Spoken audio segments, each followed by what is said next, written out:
बिस्मिल्लाहिर्रहमानिर्रहीम। आज ही हम वाटर सोल्यूबल वाइटामिन्स जो हैं उनका इंट्रोडक्शन डिस्कस करने जा रहे हैं। वाटर सोल्यूबल वाइटामिन्स जो हैं उनका फंक्शन जो है वो फैट सोल्यूबल वाइटामिन से कुछ डिफरेंट है, क्योंकि पहले तो ये कि जो वाटर सोल्यूबल वाइटामिन हैं उनमें दो वाइटामिन हैं, एक वाइटामिन सी और वाइटामिन बी। और विटामिन बी में डिफरेंट जो हैं वो विटामिन्स हैं, जैसे कि राइबोफ्लेविन है, नियासिन है, थायमिन है, बायोटिन है, पेंटोथेनिक एसिड है, इसी तरह से विटामिन बी6 है, और जो है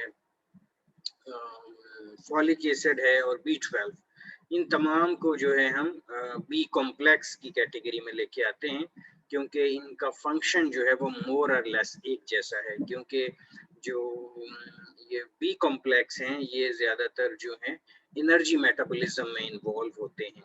जो एनर्जी मेटाबॉलिज्म में ये तमाम जो है वो इन्वॉल्व होते हैं। जो दूसरे हैं, मिसाल के तौर पे विटामिन ए, वो जो है आप इन्वॉल्व होता है उसमें आपके विजन में और जीन एक्सप्रेशन में, इस तरह से इन्वॉल्व होता है। विटामिन डी जो है वो बोन हेल्थ में और जो है जीन एक्सप्रेशन में इन्वॉल्व है।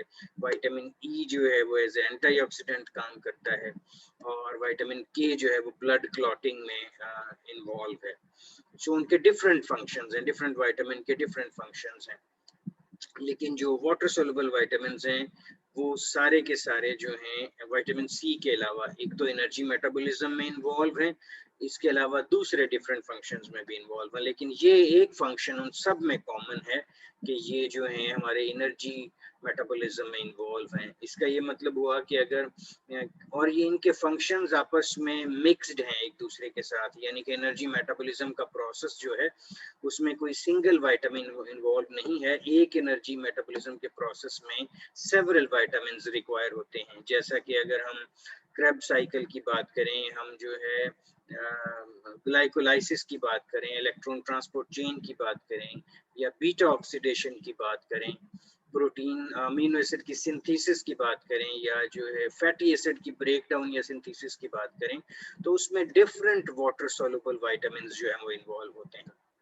हर स्टेप में आपको पता है कि एनर्जी मेटाबॉलिज्म के हर स्टेप में एक एंजाइम जो है वो रिक्वायर होता है, जो सबस्ट्रेट को प्रोडक्ट में कन्वर्ट करता है। तो ये जो एंजाइम्स हैं ये नॉर्मली किसी न किसी जो है विटामिन पे डिपेंड करते हैं। तो इसका ये मतलब हुआ कि अगर एक भी विटामिन, ये जो बी विटामिन्स हैं, किसी एक की डेफिशिएंसी होगी तो तमाम के तमाम एनर्जी मेटाबॉलिज्म का प्रोसेस जो है वो अफेक्ट हो जाएगा। सो इसलिए एक की डेफिशिएंसी सब की डेफिशिएंसी कंसिडर की जाती है। तो और इसीलिए इसके सप्लीमेंट भी आपको सिंगल सेपरेट नहीं मिलते, बल्कि बी कॉम्प्लेक्स की फॉर्म में ही मिलते हैं। और नॉर्मली वाटर सोल्यूबल हैं, हमारी बॉडी से एक्सक्रीट हो जाते हैं, स्टोर नहीं होते एक्सेप्ट विटामिन बी12, इसलिए डेली हमें इनको कंज्यूम करना पड़ता है। इनकी रिक्वायरमेंट जो है वो काफ़ी कम होती है as compared to fat soluble vitamins, लेकिन ये जो है हमें रूटीन में रिक्वायर होते हैं, अदरवाइज जो है इनकी डेफिशिएंसी के चांसेस हो जाते हैं। सो इस तरह से ये दोनों एक दूसरे से डिफरेंट हैं। ये किस तरह एक फंक्शन परफॉर्म करते हैं उसको थोड़ा सा यहाँ पे आपको समझने की ज़रूरत है कि आपने बायोकेमिस्ट्री में ज़रूर पढ़ा होगा कि एंजाइम्स जो होते हैं, कुछ ऐसे एंजाइम्स होते हैं जिनमें कोफैक्टर जो है वो रिक्वायर होता है, और वो कोफैक्टर जो है वो कोफैक्टर या वो कोएंजाइम जो हैं, जब तक वो कोएंजाइम या कोफैक्टर इन्वॉल्व नहीं होगा वो अपना फंक्शन को परफॉर्म नहीं करेंगे। और एंजाइम्स का क्या फंक्शन होता है?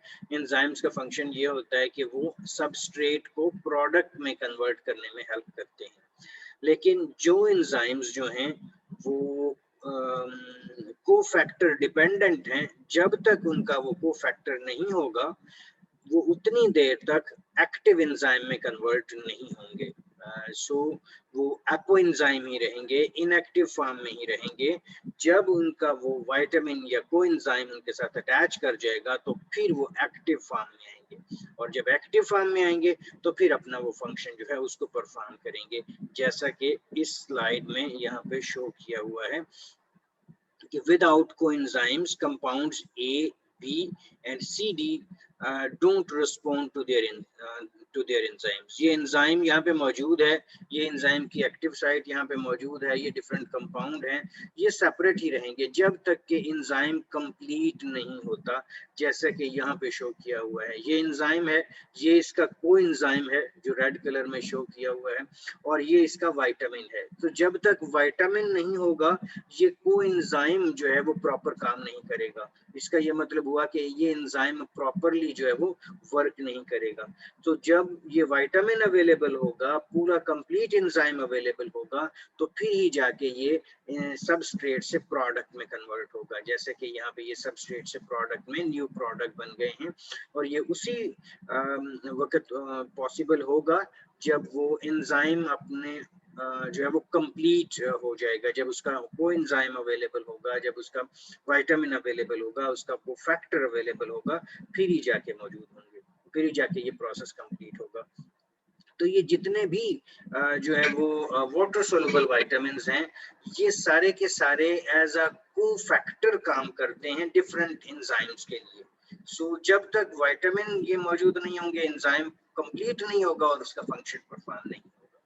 सो यहाँ इस स्लाइड में जो है इनकी कोएंजाइम एग्जांपल मेंशन की हुई है, बी विटामिन्स हैं ये, इनकी कोएंजाइम एग्जांपल यहाँ पे मेंशन की हुई है, और यहाँ पे उसके एब्रिविएशंस जो हैं वो शो किए हुए हैं। ये है थायमिन, थायमिन को हम जो है वो विटामिन B1 भी कहते हैं, और इसकी जो एक्टिव फॉर्म है यानी कि जो इसकी कोएंजाइम फॉर्म है उसको हम थायमिन पायरोफॉस्फेट कहते हैं, और इसकी एब्रिविएशन है TPP, थायमिन पायरोफॉस्फेट। यानी कि ये थायमिन जो है वो डिफरेंट फूड में मौजूद होता है। जब हम इसको कंज्यूम करते हैं तो हमारी बॉडी जो है वो थायमिन को थायमिन पायरोफॉस्फेट में कन्वर्ट कर लेती है। यानी कि ये कह सकते हैं ये इनएक्टिव फॉर्म ऑफ विटामिन है, that is active form of vitamin. So thiamine pyrophosphate बनेगा। ये थायमिन पायरोफॉस्फेट जो है डिफरेंट एंजाइम्स के लिए कोफैक्टर के तौर पे काम करेगा, और फिर वो एंजाइम अपना फंक्शन परफॉर्म करेंगे। सो इसकी एब्रिविएशन है TPP। इसी तरह राइबोफ्लेविन, राइबोफ्लेविन जो है इसको विटामिन B2 कहा जाता है, और इसकी दो जो है वो कोएंजाइम फॉर्म है, जैसे कि फ्लेविन एडेनिन डाइन्यूक्लियोटाइड, इसको FAD कहा जाता है, और फ्लेविन मोनोन्यूक्लियोटाइड, इसको FMN जो है वो कहा जाता है। सो ये विटामिन B2 है और ये इसकी कोएंजाइम फॉर्म है। इसी तरह नियासिन, नियासिन इसको विटामिन B3 कहा जाता है, और इसकी भी दो कोएंजाइम फॉर्म है, निकोटिनामाइड एडेनिन डाइन्यूक्लियोटाइड NAD इसको कहा जाता है, और निकोटिनामाइड एडेनिन डाइन्यूक्लियोटाइड फास्फेट इसको NADP जो है वो कहा जाता है। इसी तरह पेंटोथेनिक एसिड है, पेंटोथेनिक एसिड की कोएंजाइम फॉर्म जो है वो कोएंजाइम A है, और इसको CoA जो है वो लिखा जाता है। इसी तरह बायोटिन, बायोटिन की जो कोएंजाइम फॉर्म है उसको हम N-कार्बोक्साइल बायोटिनाइल लाइसिन ये हम कहते हैं, और इसी तरह से इसको जो है वो लिखा जाता है, बायोटिन भी लिखा जाता है, और ये इसकी एक्टिव फॉर्म है। इसी तरह विटामिन B6 जो है पायरिडॉक्सिल फास्फेट, इसकी डिफरेंट फॉर्म्स होती हैं, लेकिन हमारी बॉडी में जो ज्यादा एक्टिव फॉर्म है पायरिडॉक्सिल फास्फेट है, इसको PLP जो है वो लिखा जाता है। इसी तरह फॉलिक एसिड, टेट्राहाइड्रोफोलिक एसिड इसकी कोएंजाइम फॉर्म है, और THFA इसको जो है वो लिखा जाता है। विटामिन B12 जो है इसकी मीथाइल कोबालामीन वो कोएंजाइम फॉर्म है, और इसको या तो B12 या मीथाइल कोबालामीन ही मेंशन किया जाता है। सो ये डिफरेंट B विटामिन्स हैं, ये उनकी कोएंजाइम फॉर्म है, और इसके साथ यहाँ पे इसके एब्रिविएशंस शो किए हुए हैं। ये आप समझ लें कि पूरे जो एनर्जी मेटाबॉलिज्म में जहाँ पे B विटामिन्स यूज होते हैं ये उसको समराइज किया गया है, और ये आप कह लें कि समरी है एनर्जी मेटाबॉलिज्म प्रोसेस की हमारी बॉडी के अंदर। इसमें अगर आप देखें तो ये कार्बोहाइड्रेट्स का मेटाबॉलिज्म है, ग्लाइकोजन है, ग्लूकोज है, पायरुवेट है, पायरुवेट से जो है वो एसिटाइल कोए या pyruvate direct citric acid cycle में जाएगा। तो ये कार्बोहाइड्रेट्स का मेटाबॉलिज्म है। इस साइड में अगर आप देखें तो ये ट्राइग्लिसराइड्स हैं, फैटी एसिड्स हैं, और एसिटाइल कोए। ये फैटी एसिड्स का मेटाबॉलिज्म है, ये रिवर्सिबल प्रोसेसेस हैं सारे के सारे, जैसा कि अगर ट्राइग्लिसराइड से फैट्स और ग्लिसरॉल बन जाएगा और फैटी एसिड और ग्लिसरॉल से ट्राइग्लिसराइड्स बन जाएंगे, इसी तरह से एसिटाइल कोए से जो है वो फैटी एसिड्स बनेंगे और ग्लिसरॉल बनेंगे और ये इसमें इंटर कन्वर्ट होंगे। सो ये इनका मेटाबॉलिज्म है। ये प्रोटीन्स का मेटाबॉलिज्म है कि प्रोटीन्स जो हैं वो अमीनो एसिड्स में बनेंगी और अमीनो एसिड जो है वो या एसिटाइल कोए में कन्वर्ट हो जाएंगे या सिट्रिक एसिड साइकिल में कन्वर्ट हो जाएंगे। सो ये तीनों जो मैक्रो न्यूट्रिएंट्स हैं उनका मेटाबॉलिज्म यहाँ पे शो किया गया है। सो इसको अगर आप गौर से देखें तो कार्बोहाइड्रेट्स हों, चाहे वो फैटी एसिड्स हों, लिपिड्स हों, चाहे वो प्रोटीन्स हों, उनके कंप्लीट मेटाबॉलिज्म के लिए एसिटाइल कोए और सिट्रिक एसिड साइकिल एक सेंट्रल पॉइंट के तौर पे काम करता है। ठीक हो गया। और इसके बाद जो है वो ये इलेक्ट्रॉन ट्रांसपोर्ट चेन आती है और इस तरह से एटीपीज प्रोड्यूस होते हैं और एनर्जी जो है वो प्रोड्यूस होती है जिससे हम अपने रूटीन के फंक्शन जो है वो परफॉर्म करते हैं। सो इसको अगर हम देखें कार्बोहाइड्रेट से स्टार्ट करते हैं तो ग्लाइकोजन के रिजर्वायर होते हैं और ये ब्लड ग्लूकोज लेवल को मेंटेन करने में हमारी हेल्प करते हैं। ग्लाइकोजन से ग्लूकोज बनेगा, लेकिन ग्लाइकोजन को ग्लूकोज में कन्वर्ट करने के लिए जो एंजाइम है वो एंजाइम पीएलपी डिपेंडेंट है, यानी कि पायरिडॉक्सिल फास्फेट यानी कि B6 डिपेंडेंट है। इसका क्या मतलब है? इसका ये मतलब है कि अगर B6 की डेफिशिएंसी होगी हमारी बॉडी में तो ग्लाइकोजन से ग्लूकोज कभी भी कन्वर्ट नहीं होगा, क्योंकि जो एंजाइम जो है वो ग्लाइकोजन को ग्लूकोज में कन्वर्ट कर रहा है that is dependent on pyridoxal phosphate, क्योंकि पायरिडॉक्सिल फास्फेट उस एंजाइम के लिए एज अ कोफैक्टर काम कर रहा है। तो उतनी देर तक ये प्रोसेस कंप्लीट नहीं होगा। और अगर उसके बाद ग्लूकोज से पायरुवेट बनेगा जिसमें 10 जो है वो साइकिल स्टेप्स होते हैं ग्लाइकोलाइसिस में, और ये जो प्रोसेस है इसमें जो कुछ एंजाइम है वो एनएडी डिपेंडेंट है। NAD mean nicotinamide adenine dinucleotide, ये विटामिन B3 है, नियासिन जिसको हम कहते हैं। सो इसका ये मतलब हुआ कि अगर नियासिन की बॉडी में डेफिशिएंसी हो या B6 की डेफिशिएंसी हो तो कार्बोहाइड्रेट्स का मेटाबॉलिज्म कंप्लीट नहीं होगा। इसी तरह जब पायरुवेट बन जाएगा तो पायरुवेट जो है या सिट्रिक एसिड साइकिल में एंटर होगा या जो है एसिटाइल कोए बनेगा। लेकिन पायरुवेट को एसिटाइल कोए में कन्वर्ट होने के लिए जो स्टेप्स हैं उसमें थायमिन पायरोफॉस्फेट भी चाहिए, उसमें FAD यानी कि राइबोफ्लेविन भी चाहिए, ये B1 है, ये B2 है, पेंटोथेनिक एसिड कोए वो भी चाहिए और विटामिन B3 भी चाहिए। सो इसका ये मतलब हुआ कि किसी एक विटामिन की भी डेफिशिएंसी हुई तो पायरुवेट से एसिटाइल कोए नहीं बनेगा और ये प्रोसेस जो है वो यहाँ पे आके स्टॉप हो जाएगा। ठीक हो गया। इसी तरह अगर ट्राइग्लिसराइड को फैटी एसिड में कन्वर्ट करना है तो इसमें पेंटोथेनिक एसिड भी चाहिए और जो है विटामिन B3 भी चाहिए। और इसी तरह फैटी एसिड को जब एसिटाइल कोए में कन्वर्ट करना है तो NAD, FAD और कोए चाहिए।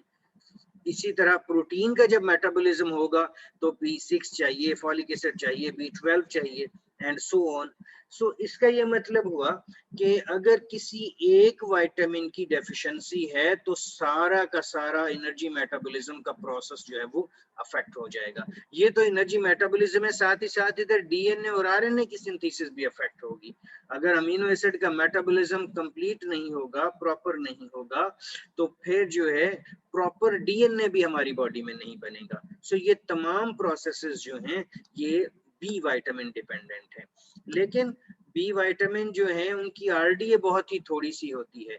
सो अगर हम नॉर्मल डाइट खाते रहें तो इनकी डेफिशिएंसी नॉर्मली नहीं होती, यानी कि इनकी डेफिशिएंसी से बेरी बेरी होता है, राइबोफ्लेविनोसिस होता है और जो है पिलैग्रा होता है। लेकिन इस तरह के सीवियर डेफिशिएंसी के पेशेंट आपको नजर ही नहीं आते। अब उसकी वजह यह है कि हम कुछ ना कुछ जो कंज्यूम कर रहे होते हैं, फूड जो ले रहे होते हैं, उसमें हमें बी विटामिन हमारी बॉडी में रिक्वायरमेंट के मुताबिक कुछ ना कुछ क्वांटिटी में मिल जाते हैं। इसलिए सीवियर डेफिशिएंसी जो है वो डेफिशिएंसी के पेशेंट आपको जो है वो नजर नहीं आते। लेकिन ऑब्वियसली ये बहुत इंपॉर्टेंट है।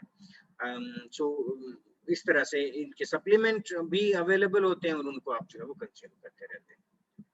So that's it about introduction of water soluble vitamins. Next class में हम ये thiamine जो है वो start करेंगे। तो यहाँ तक अगर किसी का कोई क्वेश्चन हो तो आप कर सकते हैं प्लीज।